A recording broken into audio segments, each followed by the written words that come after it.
daxili qiymətləndirmələrdən birinin bir növüdür. Diaqnostik, formativ və də summativ qiymətləndirmə. Formativ qiymətləndirmə şagirdin akademik nailiyyətlərinin yüksəlməsinə xidmət edən bir qiymətləndirmə meyarıdır, növüdür. Qiymətləndirmə növüdür, bəli. Formativ haqqında başqa nə deyə bilərsiniz müəllimə? Burada daha çox şagirdin tək şəxsinə aid olan bir qiymətləndirmədir, təbii ki.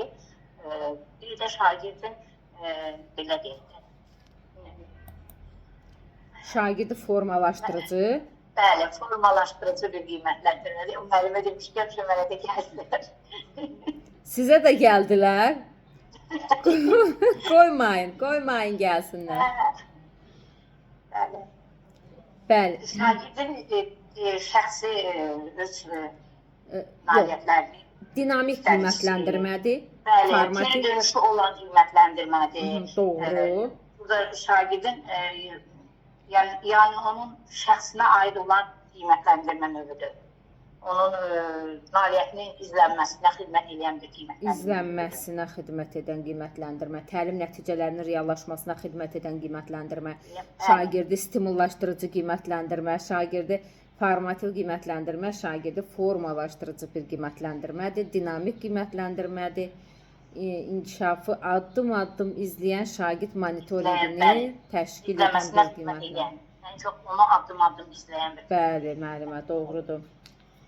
Müəllimə, deyə bilərsinizmi ki, bax, sizə hər hansı bir sinif verilib və o sinifə girirsiniz, baxırsınız nəticə zəifdir.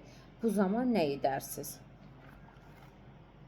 Təbii ki, əgər birinci diaqnostik qiymətləndirmə zamanı ilə mövcud o sinifin nəticəsini biləcəm və həmin vaxtı şagirdlərə öz fənnini sevdirmək üçün daha çox müəyyən strategiyalardan istifadə edəcəm, müəllim strategiyaları var da.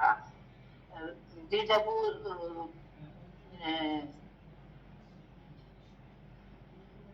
daha yüksəltmək üçün onların potensiallarını nəzərə alacağam, onların şagirdlərin qavrama qabiliyyətlərini, bu mənim cari planlaşdırmama təsir edəcək.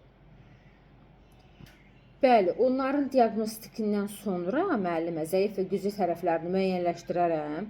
Sonra onların potensialına uyğun tapşırıqlar hazırlayaram, müxtəlif fəaliyyətlərə cəlb edərəm. Tapşırıqların əsasında da onları hətta çalışıram. Və bir də dərsdən sonra müəyyən, belə deyək də, onları dərsdən sonra müəyyən məşğələlərə cəlb edərəm və o məşğələlərdə onlarla məşğul olub, onları gücləndirməyə çalışaram. Onların yaradıcılığını, bizdə daha çox yaradıcılıqdır, o yaradıcılıqlarını gücləndirməyə çalışaram. İxtisasınıza bağlaya bilərsiniz. Bəli, dərsdənkənar fəaliyyətlərə cəlb edərək səviyyələrini qaldırmağa, yüksəltməyə çalışaram. Deyə bilərsiniz belə, bəli müəllimə. Bəs formativ qiymətləndirmənin nəticəsi harda yazılır Mehbarə müəllimə? Əlbəttə ki, bu formativ qiymətləndirmənin nəticəsi gündəlik dediyimiz kitabçada, məktəb kitabçasında yazılır. Şagirdin məktəbli kitabçası deyil. Bəli, şagirdin məktəbli kitabçasında qeyd olunur və bu da məncə meyarlar şəklində. Rəy formasında, indi deyilə bizə rəy formasında. Müəyyən rəy formasında göstərilir. Qiymət deyil, 3, 4, 5 deyil, rəy formasında yazılır. Bəs summativin nəticəsi harada yazılır? Hə, bu jurnalda qeyd olunur. Çünki summativin nəticələri qiymətlərlə yazılır. Rəsmi qiymətləndirmə hansı qiymətləndirmədir? Təbii ki, summativ qiymətləndirmə. Diaqnostikin nəticəsini saxlamaq vacibdirmi? Mənim fikrimcə bəli. Çünki əgər hər hansı sabah bir şagird valideyn narazılığı olarsa, bu diaqnostik qiymətləndirmə onun portfoliyasında saxlanılır və lazım gəldiyində ondan istifadə etmək mümkündür.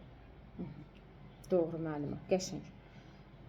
Təşəkkürlər Mehbarə müəllimə. Yavaş-yavaş düzəlirsiniz müəllimə. Bəli. Bunları da götürə bilsəm.